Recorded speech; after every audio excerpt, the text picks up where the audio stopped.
Good morning, everyone. I know we have managers and leaders logged in from both Sopra Steria India and Sopra Banking India. So, welcome to this Monday morning session. I hope everyone is doing fine and keeping safe. So, our speaker for the day is an HR professional turned entrepreneur, an alumnus of ISB Hyderabad, a TEDx speaker, someone who's featured as number 3 on the LinkedIn Top Voices list during 2016, and an active member of various HR and business forums internationally.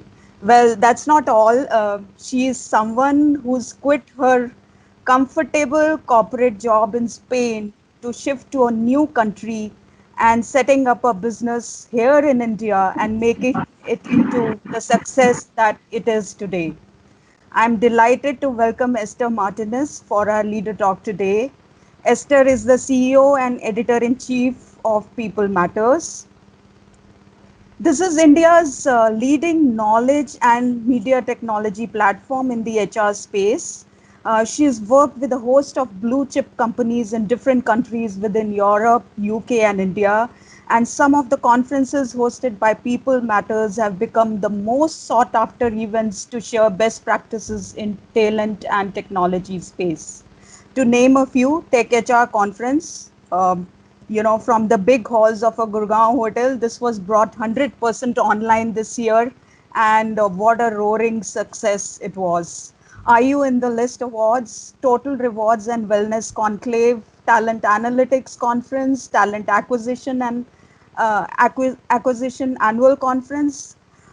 What's amazing about Esther is her energy and passion for what she is doing. Esther, for me personally, you and People Matters are the institutions in HR. And I, along with my team, take everyday inspiration from People Matters columns, conferences, the app which you have, Sphere, roundtables, webinars, you name it. In fact, the idea of inviting you to Sopra Steria germinated after listening to your introduction note at TechHR 2020. So, in words of Esther, I quote, knowing yourself is the best investment that you can make. With this, I'm so delighted and honored to welcome Esther Martinez once again to Sopra Steria. And Esther, please talk to us and inspire us. Thank you so much, Vimi, and it's a pleasure to be here. I've had the privilege and the opportunity to be associated with Sopra in many occasions, and I've interacted with Sunil many times, with Vimi as well many times, and many of you have attended our conferences and had the opportunity to see the passion and the commitment that each one of you have for your business. And I'm very excited to come and share a little bit of my experiences and also some of the reflections that I share with our community during TechHR a few weeks ago. And hopefully that sharing also triggers a little bit of reflection, and it may be, make some connections for you that can help you find answers for some of the challenges that you're currently facing. And that's really my objectives. So I'm going to start with a quick story. And I think when you look back in the last maybe 5 months, all of us have our own stories. And these are stories of, big shifts that have happened. And just to share my personal story, it was 2nd of January when we came back from the Christmas break. I had the opportunity to go to my hometown. I am from Barcelona. So I was there with our kids and, spending some family time like we always do for Christmas. And we came back 2nd of January was a very peak time for us. We had a very big conference plan in Singapore, end of February. And business moves on and life goes on. So you go back to office on a Monday morning or Tuesday, I don't know when it was 2nd of January. And one of my colleagues came to my desk in that morning and said, there are 2 things that worry me. I said, okay, many of you have your colleagues coming to your desk all the time saying there's something that worries you as an individual. And I think that's the role that we have as leaders, to just keep processing sensors from the ground teams that come to us. So she came to me and she said, 2 things are worrying me as we were closing now all the detailing for TechHR Singapore. One was there is some volcano eruption somewhere in Malaysia. And the other was some small virus has been found somewhere in Wuhan, which I've never even heard of. And I didn't even could even place where Wuhan is in a map. So of course, fast forward where we are today, nothing happened with that volcano eruption, and in 10 days or so, it just kind of went away from the map. But this virus started to become a threat almost day by day. So first week of January, second week of January, third week of January, and I remember I was traveling to Hyderabad third week of January for a CHRO conference. And coming back from that trip, I met one CHRO, let's name him Ravi for the purpose of this story. And I was talking to Ravi so worried, saying that, what do you think is going to happen about this virus? And I was really worried because TKHR Singapore was probably 30% of our revenue for last financial year. So you can imagine how worried I was. And probably you resonate with me on how you were worried about maybe some contracts that were on the verge of closing, or some clients delaying their decisions on whether to go ahead or not go ahead, and there's more certainty. And I remember looking at Ravi and saying, is it going to be fine? And he looked at me and he kind of, I don't know if he said it because he believed it or I made him say that. He looked at me and said, Esther, I think it will be fine. In another week or so, WHO will come and say something. The Chinese government will come and say something. And I'm sharing all this story because we all have gone through the journey of first denial and really trying to not embrace the reality. And that for me was January. For many of us, probably happened much later because we had exposure to Southeast Asia as a business. I don't know if that's also reality for Sopra, but I think businesses that had exposure to China and Southeast Asia got a much earlier warning. So that's the little good news for me personally, and also for People Matters. So the first phase was about denial, even so letting somebody to actually tell me that it's going to be fine. 1 week later, WHO said it's a global pandemic. 1 week later, after that, all flights were closed, and of course, there was no question whatsoever that you could have a 3,000 people conference in a physical space. So I think the first phase was the denial phase. The second phase was what I'm going to be sharing with all of you today, which is what was the journey of the questions that we went through as a business. And I think those questions are relevant for all of us. And those are questions that not only we will reflect today together, but those are questions that hopefully can be with you as you go through the journey of navigating uncertainty. So these three questions that I'm going to be sharing with you hopefully will help you think through some of the answers and some of the things that you need to think through.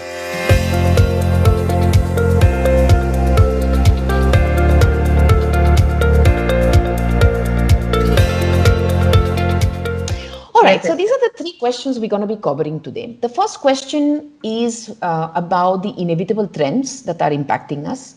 And here we spend a little bit of time on some failure stories of the past. And we are also going to be thinking and reflecting about what are the things that are changing around us because of COVID. And actually the end in mind of this question is to really understand that there are a lot of things we already know. So while we keep talking about uncertainty and we talking about volatility, there are a lot of things we know that are actually already true and they are inevitable. So what are we doing about them, right? So that's going to be the first reflection. The second reflection is going to be what business we truly are in. And that's a very important question, especially when we are pivoting and we're thinking of changing our business model. And I'm going to share my own journey in People Matters on what happened finally after we had to, let go of that revenue that had to belong to last financial year. And what is it that we did? And really about anchoring that transformation story, which is still undergoing and very, very long way to go still. But it was really the journey of going back to what business are we truly in. So that's going to be the second question. And the third question is going to be more about a very, very interesting theme that I personally love, which is this whole concept about being anti-fragile. And what does it mean? We had the opportunity to also hear Nassim Taleb during the TechChar conference, and a lot of learnings came from that discussion. I'm going to share some of them with all of you. Next slide, Nidhi. Yes. All right, so there we are. So we're going to have pen and paper ready. We're going to have some work that I'm going to invite you to do. So this is going to be a working session. It's not just going to be listening, but it's also going to be about contributing. So if you are going to be contributing very actively, give me a thumbs up or a yes on the chat. So I need everyone's commitment to go through this journey together. So Aparna, you are my eyes. So when you feel that we got enough yeses, all right, so here is where we are in terms of, the COVID impact. Number one is, of course, the unimaginable human crisis. And this number, I think it's of Friday. So unfortunately, probably this toll has come up in terms of the human impact. There is also a huge impact in terms of the employment and livelihoods. ILO estimates that the combined effects of COVID and the previous effects of automation that was already started pre-COVID is going to affect 50% of people. It's going to be affected, both employment and livelihood. So what does that mean to us as a business, especially in the business that you're in, which is really going to be transformated by the level of automation and the level of the pressure that your customers have to be able to be serviced very differently. The third impact is, of course, the economic impact, and this is the estimates of IMF and OECD that the March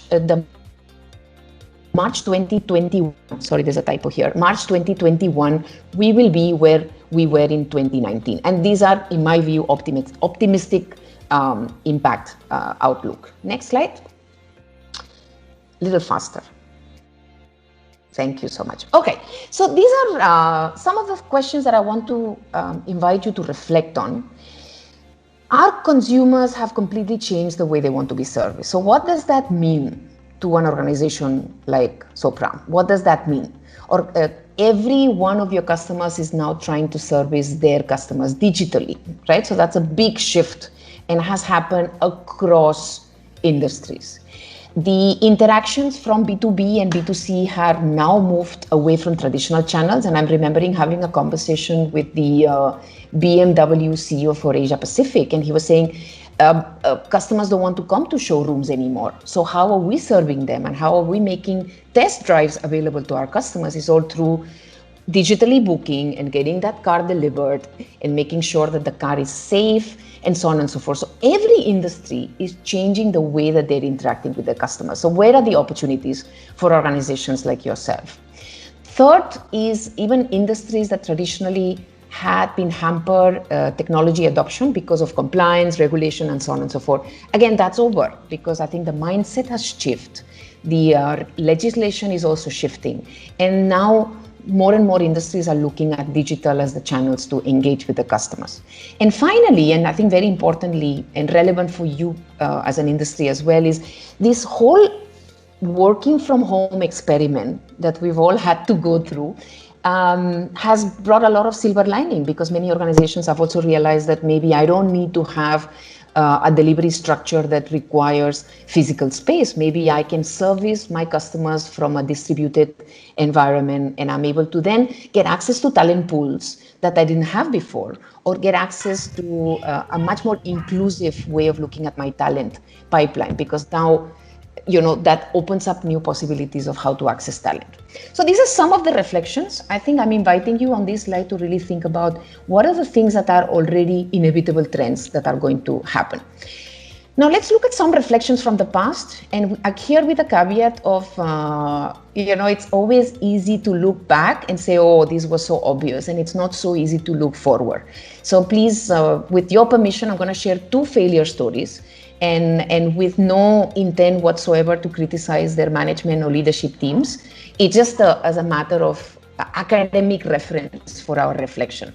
So 2 stories we're going to share. Next slide. One is going to be the Netflix and famous Netflix and Blockbuster story. So what you can see here is Blockbuster was a $6 billion company in 2014. And, just imagine yourself being the leadership team in the Blockbuster, in the boardroom in 2014. There is a player called Netflix, and they seem to be gaining traction 2015, 2016, and we kind of always looking at our competition. But, it's still, we are a $6 billion about organization. And, somewhere in 2017, we actually went up a little bit. And just imagine what's going on in that leadership team.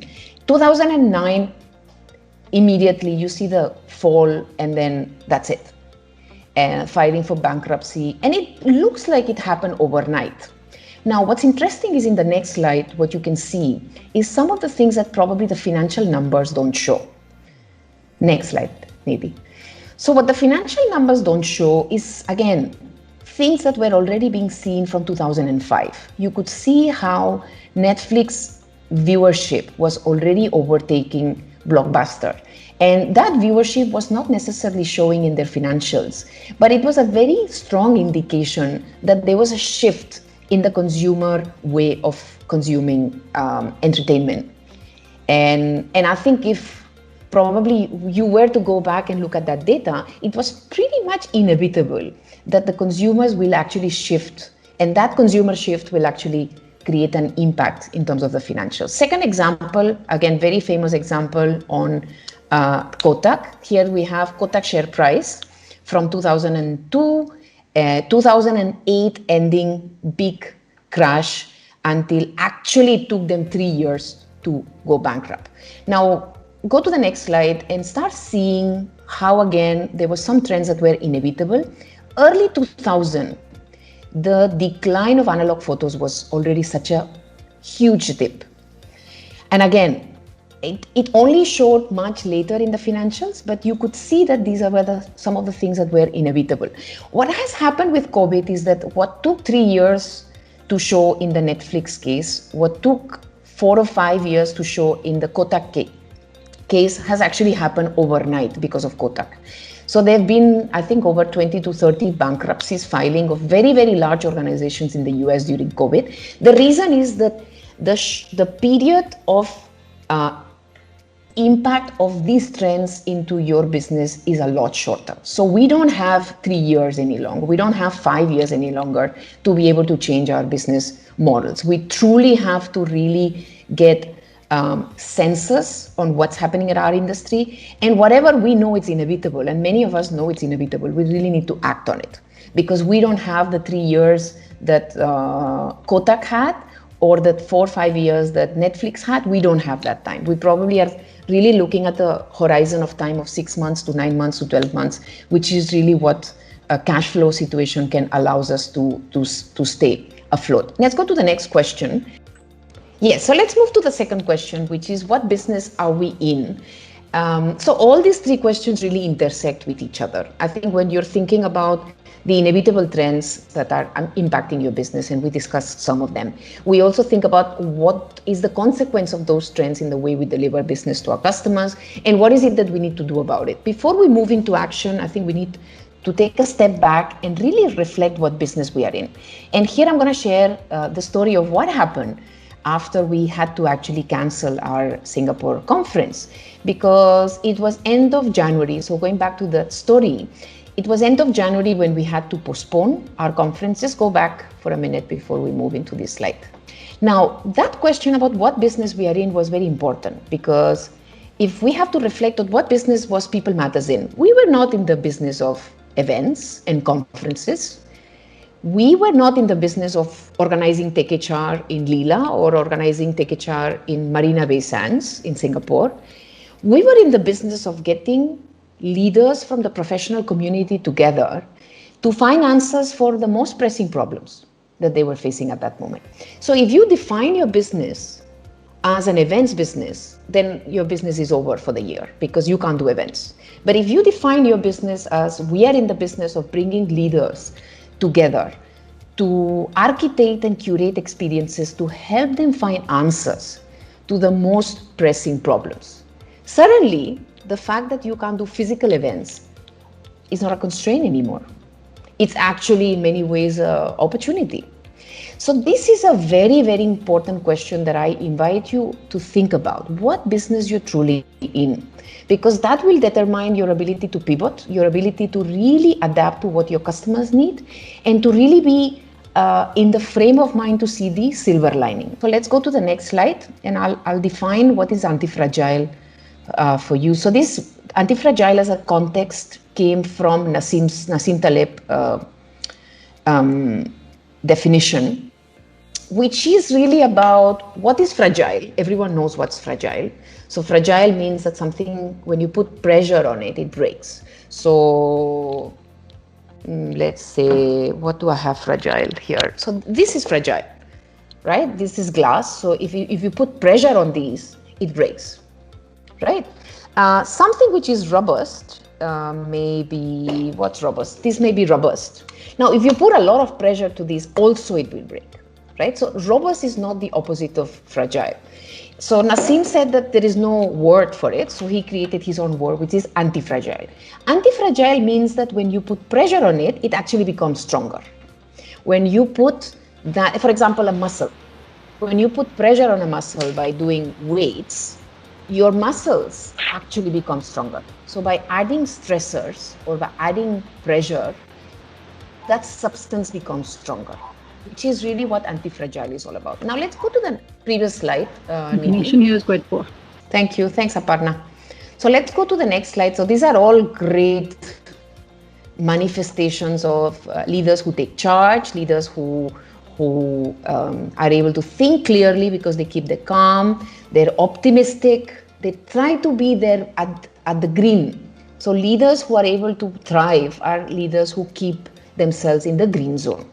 So when they're feeling red, they find ways to find energy and to get out of the red. When they feel yellow or orange, they find ways to get out of that uncertainty by thinking, by experimenting. But it's really about this word anti-fragile. I think is extremely powerful because it's a word that embraces risks. It's a word that embraces short-term small failures to become stronger, right? So by taking multiple risks, you're building capabilities. And again, go back to the example of weights. So by putting pressure on our muscles, we're building muscle, right? So by taking risks, by experimenting, by allowing our teams to experiment, then we are automatically building that resilience, that capability, and that agility. So that's one dimension of anti-fragility. The second dimension of anti-fragility is that you actually thrive when there is more volatility because you're able to see opportunities that others can't. So you're able to see that through stress and clutter. And I think the only caveat that Nassim always has is that just avoid the extreme risks. So taking a lot of risks, but avoiding the death risks. And in the context of business is, of course, avoiding bankruptcy, making sure that your cash flows are always under control, because that's the only one risk you can't afford, right? And I think here is the green light. The green is about fighting. So in the moments of confusion, are you in a fight, hesitate, or fall mode, right? And of course, it's a fight mode that is going to be anti-fragile, which again, I think it kind of summarizes the first question that we thought about in terms of what are the trends that are impacting us and what do we need to do about it. That's being in the fight mode and not in the hesitate or the fall mode. The second question is which business we are in, and be willing to let go of things that are, you have to grieve and let go, whether it's maybe a particular industry segment that it's gone, or a customer that it's gone, or a business line that used to be very profitable, but it's gone. So I think it's also about taking those decisions to move forward and build for the future. And I think the last part is really about change. And I think we talk about change and we love to talk about change. But when we talk about change, it's always about others changing because we don't like change. So I think it's just being aware that that change really is about each one of us. What is it that you need to do to become more anti-fragile? Sorry, I was mute. So let's start with the first one, which is our individual something we want to do to become more anti-fragile ourselves. So let's type it on the chat, and again, hold until I invite you to submit. What is the one skill, one stretch assignment, one behavior you want to invest which is outside of your comfort zone? And we'll do the same for our teams in the second round. We'll focus on individual first. So just type it on the chat and then we'll count 5, 4, 3, 2, 1, submit. Then Aparna, if you could help, I just pick up few, 2 or 3 only on what are the things that we can do to become more anti-fragile. So Esther, what's coming up a lot is upskilling and learning, continuous upskilling, continuous learning. Yeah. The other one that's coming up is network more. Correct. Beautiful. Understand the trends a little more. Very nice. And the third one is that's coming up is accept failures, accept uncertainty, embrace change, something on that volatility basis. Very nice. Very nice. Very nice. I want to leave you with this final reflection that somebody shared with me, and it was very interesting. And the thought process was that we are in a level playing field. I think pre-COVID time, there were maybe players in your industry that maybe they were larger, maybe they were, they had some entry, they had some moats or something that was making them more powerful. I think what COVID has brought is that suddenly it doesn't really matter how successful, powerful you were before COVID. It's a level playing field, and it's really all about finding answers to problems that we don't have answers. And it's going to be the agility and the anti-fragility of who among the organizations in your industry are going to find those answers. And I think organizations that will do well during COVID are probably going to be the leaders post-COVID. So I wish you a lot of success, and I hope these questions and a little bit of individual reflective time and team time that we spent together helped you find some tools, and hope that some of the reds have moved to yellow, and hoping more that some of the yellows have all moved to green. So thank you very much, and hope this was meaningful. Thanks a lot, Esther. I think it was a great session, a lot of interaction, and personally for me also a lot of takeaways, not only with respect to the content but also about the ways of engaging and facilitating the session.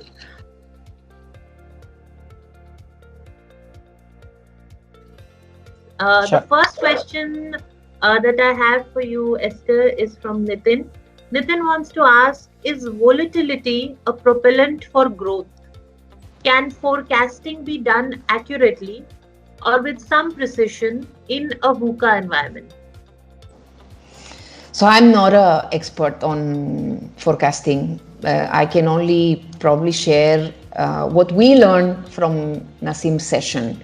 And I mean, he's done a lot of work about measuring risk and volatility. And I think there are two parts. One is inevitable things, inevitable risks that we know, but we don't know exactly when they're going to hit us.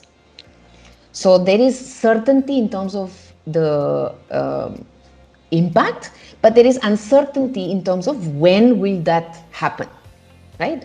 So I think instead of focusing too much on analysis and forecasting, I think what's important is we focus on that element of anti-fragility, which means we keep ourselves versatile and agile. And he shared a very beautiful example about two brothers, one exactly the same upbringing, exactly the same everything. One of the brothers became, I think, no disrespect for, I don't remember the exact example, but let's take, he was an accountant, for example, work in the same company, never changed jobs, typical, career person. And the other person was a Uber driver. And then COVID hit, that first brother lost his job and was unable to find another job. Vis-a-vis the Uber driver suddenly could not have passengers in their car anymore, but he was able to do food delivery. And he was actually able to do more business than even pre-COVID times. 1 second. Yes, thank you. So what I'm trying to say is that I think so much so about spending too much time forecasting. It's important that we are aware about the risks that are going to hit us and we are proactive. So we all know that automation is going to affect the way we deliver our business. We knew that even before COVID. So now the only thing that COVID has brought to the fore is that the period of time for us to change is reduced probably 1/10 of what we had before. If we had 3 years or 4 years to change, now we probably have 3-4 months to do so. Now, is it 3 months, or is it 6 months, or is it 7 months? I don't know. But I think the message is more about how fast you can start changing, because that's going to be the competitive edge as opposed to other players. I don't know, a difficult answer, but I think it's about taking charge. Spend less time forecasting and more time changing. Wonderful. Thanks, Esther. I think the takeaway is spend less time forecasting and planning and spend more time changing. Flex those change muscles within. Who is intrigued by the introduction that Vimy did? And he wants you to share a little bit about your experience of being a LinkedIn influencer and what does it take to become one? I think just by the sheer industry that I operate, it just happens to be like that. So I think it's when your business itself is running a community, by definition, you will have people who want to gravitate around the community. And it's not just myself, but other colleagues in People Matters team as well. So I think one is just the nature of the business that we are in. So not credit to me personally, but just the fact that you're in that industry. So that comes with some of those perks as well. I think probably the only one reflection is just about being authentic and trying to make a difference. And I think when your end in mind is to make a difference to others, as opposed to, add number of followers, the way that you contribute is different, and people just see through that authenticity. So the end in mind shouldn't be how many followers I have. The end in mind is how much impact or change I can create. And if people find that meaningful, they will want to follow you. And I follow many other people who I benefit from. And I think just the measure of success is not cloud. The measure of success is how many people or how much change you can create. And if in this call today, there is one or two people who just got this aha, like, oh, that made sense, then my day is completed, So I think that's what the result, the number of influencers or number of followers is not a measure of success. It's just those moments of truth that each one of you have, even in your own teams, those conversations that you have, those opportunities to, even with your own families, with your own friends. I think that's what matters the most.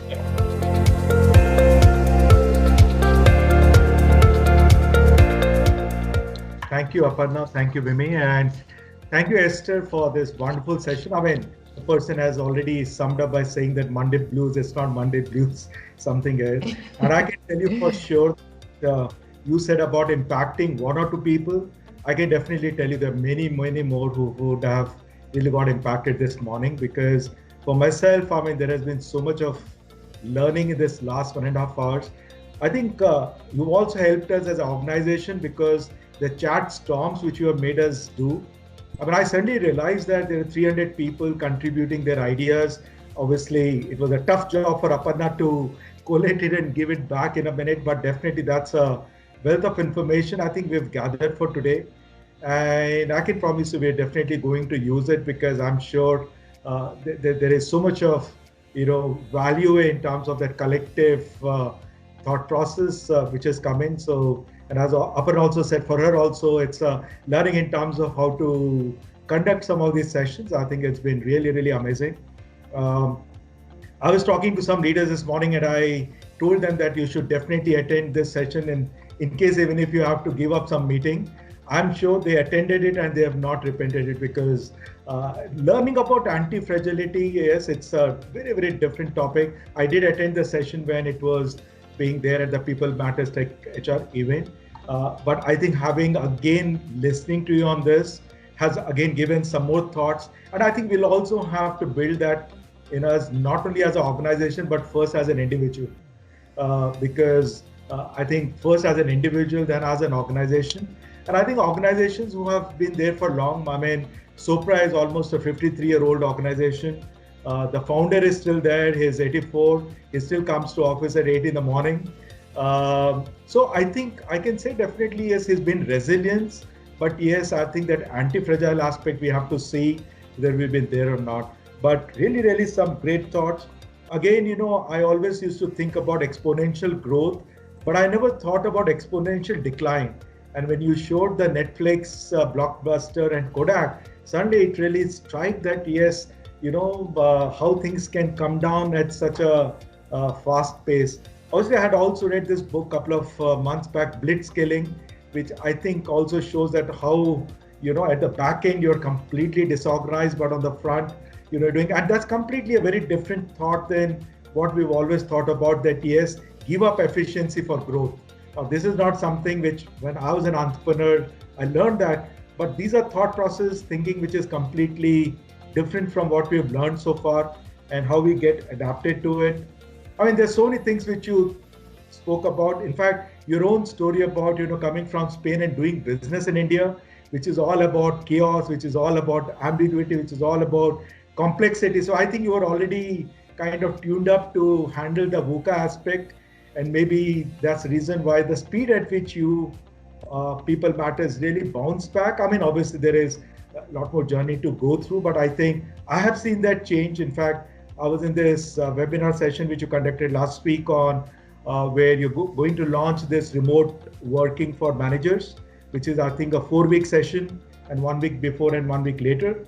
I was telling Vimy that possibly I would like to look at it because I'm not a, naturally I cannot manage people remotely. I like being in office, being with people. So I was telling her that maybe yes, we should have some people attend this workshop, because definitely there will be concepts and thought process, and also collective wisdom which will come from a lot of other people which we possibly could learn from there. And also this whole thing about B2B, B2C. In fact, I attended a session by someone a couple of weeks back, and he said in the future it's what is going to be there is D2C, which is digital to customer, where a lot of things get disrupted. And you gave example of BMW.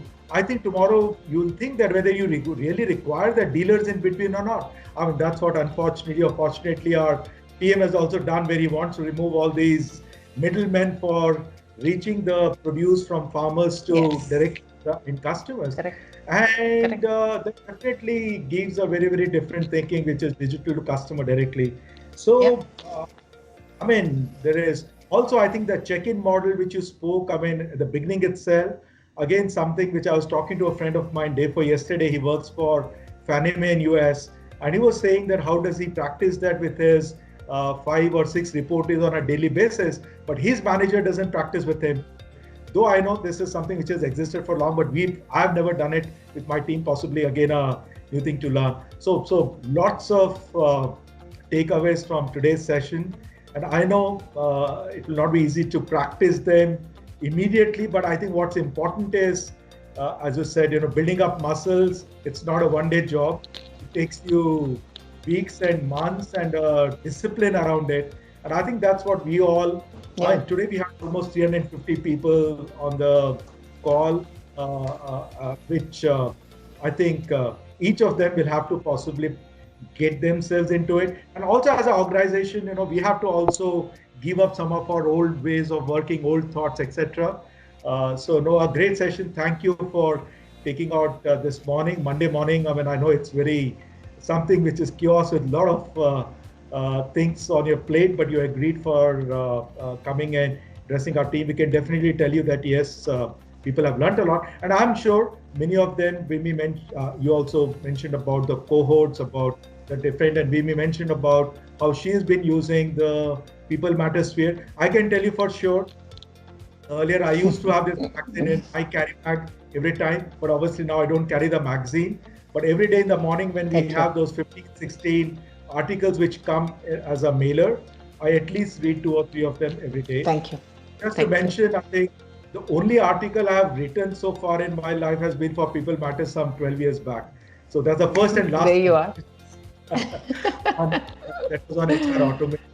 But, and also I think I'm sure a lot of our people on this call today were really surprised that people thought that, okay, it's going to be something related to HR. But I think it was completely business. And, it was just not related to competencies and what you should do or not do. So I'm sure a lot of my leaders would have got pleasantly surprised by, I think, what they heard from you. So thank you very much. I think a big thank you from all of our leaders from Sopra Steria. And definitely we look forward to seeing that how we can get engaged with the various workshops and other things which you're doing. In fact, I learned about Harappa from People Matters event, and Aparna has actually gone ahead. We've already launched it for our first-time managers this year. So definitely, I think I was just giving this example to tell you that it's just not listening and forgetting. It's also listening, trying to imbibe, trying to adapt it. So Harappa, I think it's a 6 months course which we have launched for our first-time managers, and hopefully we will tell you how it has gone. Awesome. Thank you, Esther, and thank you, Aparna and Vimy, for organizing this. And thank you to all my leaders for being here on Monday morning. I'm sure there's a lot for us to learn and take it forward. So thank you again, Esther, and look forward to it. You're welcome.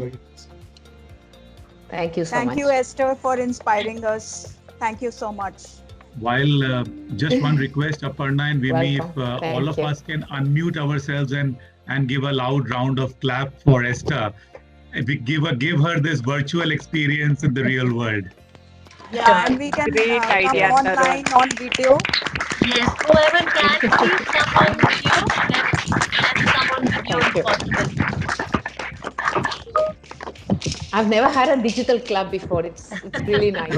Thank you, Tarun. That's why we say, Esther, the world is how we shape it. We lead by example at Sopra Steria. Very nice. Thank you so much. Thanks, everyone.